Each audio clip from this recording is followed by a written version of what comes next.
हम लाते हैं talk shows और अनलिमिटेड एंटरटेनमेंट सिर्फ यूट्यूब पर। अगर आपने अभी तक हमारा चैनल सब्सक्राइब नहीं किया तो अभी सब्सक्राइब करें और बेल आइकॉन को क्लिक करके हमारी लेटेस्ट वीडियोस के बारे में अपडेट जानें। सब्सक्राइब कीजिए और हम आपको लिए चलेंगे आपकी फेवरेट वीडियो की तरफ। बिस्मिल्लाहिर्रहमानिर्रहीम। अस्सलामु अलैकुम दोस्तों, उम्मीद है कि आप सब दोस्त खैरियत से होंगे। क्या आपको 2000 रुपया जिसकी अदायगी आज से शुरू हो चुकी थी वो मिला कि नहीं मिला? अगर आपका SMS सेंड नहीं हो रहा तो उसके लिए क्या करना होगा? अगर आपको मैसेज आ गया तो आपने कहां से जाके वो पैसे रिसीव करने हैं, ये तमाम तफसीलात आपको मिलेंगी आज की इस छोटी सी वीडियो के अंदर। वीडियो शुरू करने से पहले आप दोस्तों से गुजारिश है कि जो दोस्त नए आ रहे हैं प्लीज़ वो हमारे चैनल को सब्सक्राइब करके बेल आइकॉन बटन को प्रेस करके ऑल पे क्लिक कर दें ताकि हर आने वाली नई लेटेस्ट वीडियो आप तक पहुंच सके। तो दोस्तों, आज से 80 लाख ख़ानदानों को 2000 रुपये की जो तकसीम है वो शुरू हो चुकी है।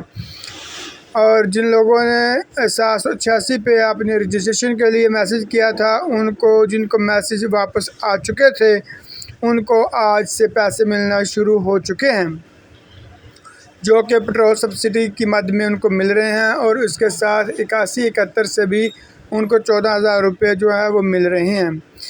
आपको अभी तक मैसेज आया या नहीं? अगर आपको मैसेज आ गया तो आप HBL कनेक्ट से और अल फलाह से या HBL बैंक से पैसे ले सकते हैं। और अगर आप तो अभी तक मैसेज नहीं आया तो आप 786 पे अपना ID कार्ड नंबर लिख के बगैर स्पेस के सेंड करें। अगर जैज से नहीं हो रहा तो किसी और सिम से लाजमी करें, तो आपको इंशाल्लाह ताला 2000 का मैसेज आ जाएगा। और अगर आपको मैसेज आ चुका है तो प्लीज़ जाके HBL बैंक या HBL कनेक्ट दुकानदार या अल फलाह बैंक से जाके आप अपने वो 2000 रुपये निकलवा सकते हैं। उम्मीद है कि आप दोस्तों को हमारी आज की ये छोटी सी इन्फॉर्मेशन वीडियो पसंद आई होगी। वीडियो अच्छी लगी है तो प्लीज़ इसको लाइक कीजिए और अपने दोस्तों के साथ लाजमी शेयर कीजिएगा। दुआ में याद रखिएगा। ओके, अल्लाह हाफिज़, फ़ी अमानिल्लाह।